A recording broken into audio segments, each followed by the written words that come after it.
Moin people, what's going on? Welcome back to the Nerd Crate. In today's video, something I thought I would never purchase.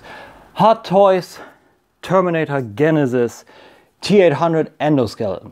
Before we get to that though, a slight thing. Did you know that almost 80% of my daily viewers are not subscribed? So if you're watching this channel the first time and you're one of those, be cool.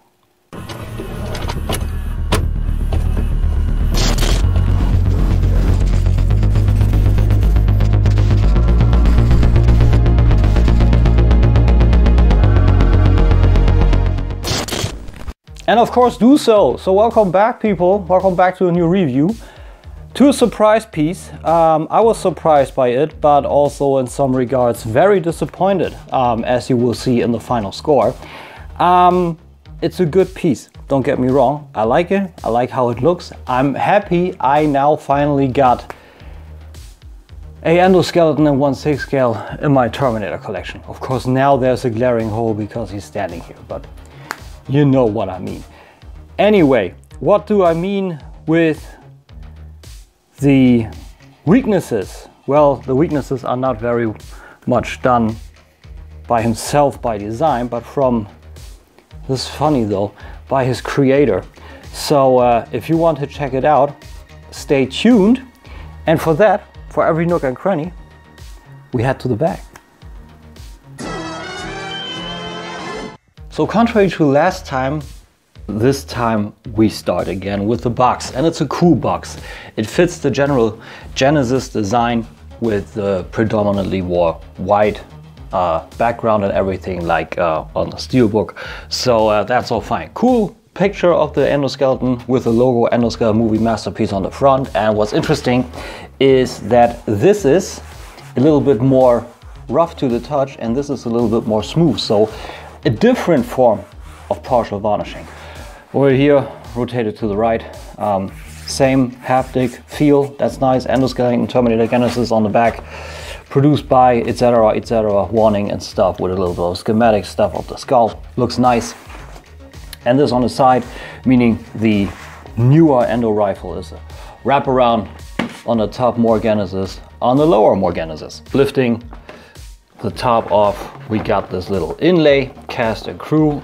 From the background we see the scene on the bridge where the school bus topples over with his kind of schematic view, the usual Terminator vision. You know, Howard Chan, JC Hong, all the executive producers, and on the inside you have the plastic clamshell, still got the gun in there, but still goes for the same plastic clamshell, holds everything together, hands and everything, so very safe. So a little preview, here we got the bad bot himself, but of course looming just here are the accessories. And as always, we start with a little instruction sheet because there are some things to be aware of. Here you see how to exchange the batteries, and here we see how much to actually rotate them.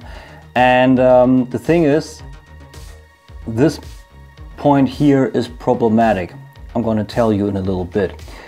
It says 30 degrees. The thing is, these things right here, where my finger is, the little pistons that go to the back of the head. One of those on the other side broke on mine. Quick intersplice so you see what I mean. This piston right here broke off from that position. It's only holding now because I'm using a little bit of a silicone tape by 3M, and it's glued in place in a little cavity in the back of the head, and it helps the position here. It's a loose fit. I'm not going to move it too much, but that's the main problem what happened here. And usually they put a little remark or exclamation mark in there that it can break from over it. They just say here 30 degrees to the right, but nothing else. So it's not really, you know, it's not really a warning sign or anything.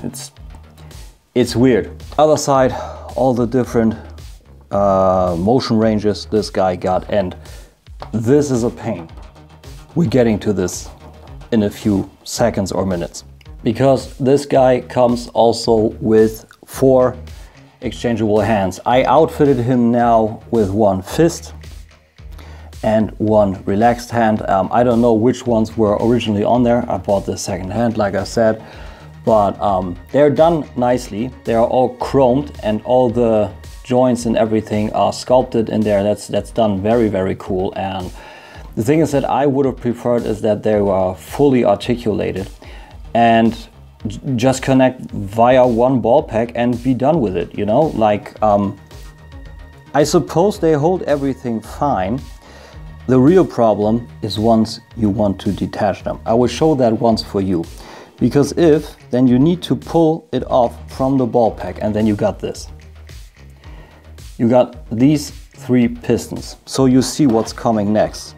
You exchange something, you have to pull these off, plug these back on, and then you have to put these in, and then you have to painstakingly fiddle the pistons in the hollow. You see what I mean? Like, what the fuck, Hot Toys?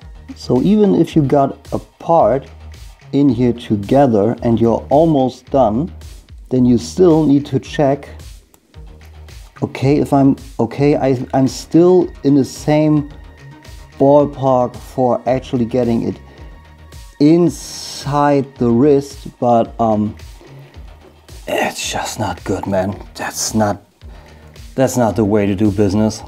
Which is what brings us to this guy, this new, I don't know, plasma cannon? I don't know what it's even designated. Like, the original phased plasma rifle is a Westinghouse. This looks cool, don't get me wrong. We have tons of paint details. Red, like metallic for energetic purposes. Blue looks cool, goes into like burned off areas here at the top, the front also. And we got an detachable articulated grip here. That's nice. Nothing on the trigger, nothing everywhere else, but it's also loaded with gunmetal and spackles of dirt and a little bit of bronze here, bronze there, goes back into silver and gunmetal. So there's a lot, and it looks beautiful, but I think at that price point, honestly, make this transparent and make this a button and have it turn on blue. This costs originally 250 bucks. At that price point, I expect this to light up red and this to light up blue, quite honestly. Quite honestly, about the hands, I don't know if it's worth the hassle to put it in here. The thumb is super tight, the fingers are flexible, but I'm not using it, so with the bendable fingers and all, like, do it at your own danger, man. This one grips around okay, but the other, I don't know. Which brings us to the last accessory, which is just plain fucking lazy. This is the DX13 base, meaning Deluxe Terminator, the T-800 from T2. And the thing is, on this release, on the DX13, all of these holes of the little grates were actual holes. This is just printed. It's a little rough, but it's printed. We got the nameplate here, and then we got these little spots here, right? No electrics. They took the base from the more premium things, even the battery cover, no electrics. Like, ignore this. My buddy Dennis opened it up and put electrics in there for his release. He customed the shit out of it. I wanted it plain, so no harm, no foul there. But otherwise, this is a lazy, fucking piss poor effort on Hot Toys' part. But anyway, functioning. We got the waist clamp here, and you just slide it in, and then it's a safe fit. I'm gonna do that later, but just so you know. Last bits are exchangeable pistons for the arms, so I guess they figure there's stuff gonna be lost, you know, or maybe broken, so at least that. And this is where the original batteries were in. Originally it comes with two, I believe those are LR521. You got instructions, dude, what the fuck? Yeah, LR521. But Dennis said he didn't check for it, so those were the old ones, and I got now Ultra Mark 1 in there, so maybe I'll pull them out. It's okay. And this is also nice. Like thinking, okay, it could break, let's put them in. A for effort. And with the batteries, of course, once you get your fingers in the back here, you unplug this whole thing and you press this little button. And once you kill off the lights, we got beautiful, menacing red light up eyes, which are, well, it's okay. I thought it would be lost way more, but looks good. And if you want to have it open and able to be turned on or off, you can still, you know, let it be open. Not visible on the front, that's good. So let's get in on this guy. And first off, he's beautiful. He's, of course, not the original design. If you want to see the original design and a review for that. Anyway, looks cool. There are a lot of changes in it. I'm going to do a comparison video between him and the original. But for now, the sculpting is very much on point. Like we have a lot of sculpted detail. Of course, it's all very much prone to fingerprints due to the chrome, but we got a lot of sculpted details in the head here, on the front, on the side, on the top, on the back, two weird tubules in there. I don't know what that is. Wasn't on the original, but the head looks nice. Great glare there, looks really good. Dirt on the teeth even, and you can open up the mouth. Teeth are very much straight, looks good. More sculpted details on the front with some additional cat hair. Some dirt, some rust. Not as hollow as the original release on the inside. I enjoy that. I think the original always could have used more cables or pistons in there, so that's nice. This one's black. I don't know why, but it was black in the movie. So yeah, more dirt on it here. A lot of molded, sculpted details on the arms here going down. Also on the hands. Hands seem like out of one cut. That's nice. Also more on here, more dirt in here on the spine, the hip area, and it's going all out. It's going all out down to the legs, looking very nice. Of course, it's too hollow, so my camera's got a hard time, but you see where it comes from. A lot of dirt, a lot of details, looks amazing. Also from the back, so they went all out. That's where they went all out. That's where they went all out. But the overall thing is a problem, you know. But yeah, changed it up on the lower half a little bit here with some more tubules here and a little bit different design on the calf. But overall, it is beautiful. It is a nicely done piece. I can only say so much. Done very, very nicely. I've just seen this weird angle for the first time. I think though, no, it wasn't like that on the original. On the original, those were almost the same angle as those. But yeah, looks very, very cool. I like it. Even though it's not the original design, I'm happy I got a 1/6 endoskeleton for my Terminator's collection now. So a big gap stuffed, I would say. For articulation, like I said, 30 degrees to the right, 30 degrees to the left, and now I need to be a little bit more careful about that piston, but it works now. Also a little bit up, a little bit down, works fine. Jaw opens. We got an ab crunch. The pistons all work here in unison. That can pop out, but it's easy to pop back in, so that's not a problem. Also waist swivel due to that. Also on the spine is articulated in single segments. That's cool. Okay, that I enjoy. Shoulder portion is weird. On the bigger one, they got a ball joint on this inner position in here, and due to that, it was all able to move essentially in that. Let's call it a circle diameter, and now it just goes a little bit up, a little bit down, and that's it. That's sad. Arm would go all around if it weren't for this cable, but it gives you everything you would need. Single jointed elbow gives you way over 90 degrees though, that's nice. And we got a lower arm swivel. The pistons here work in unison, and you can also tilt the hand a little bit, but once you make it too far, it pops out of the ball joint. So that connection and that construction also is not good. I don't like that. Very happy I will put it up on the stand only to be the menacing endoskeleton. Going forward, limping after Sarah Connor. Same on the other side, of course. We had all of that. The legs are cool. All the way to the front.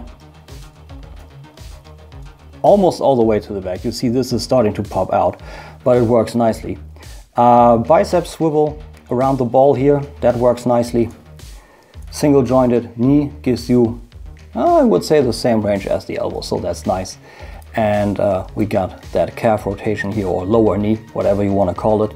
And we got a rocker on the feet, left and right, a little limited, but it works. And also rotation, and even the toes are, oh wow, I just see that. It's not even the foot, the toes, the whole foot is articulated. That is nice. So you can really plane out those feet. That's nice. That is very, very cool.